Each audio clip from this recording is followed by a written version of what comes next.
Здравейте, ние сме от The Magic Team BG и днес ще ви покажа един много ефектен фокус.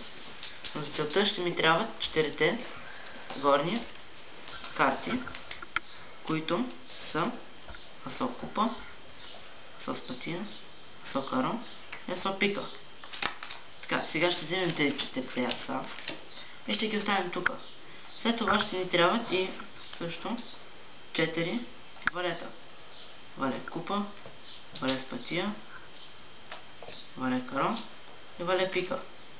Сега взимаме тези 4 карти и почваме фокуса.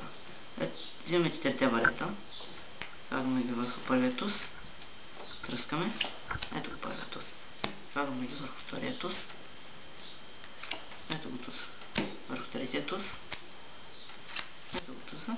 Сега ще степим тук картите, ето го и четвъртия туз.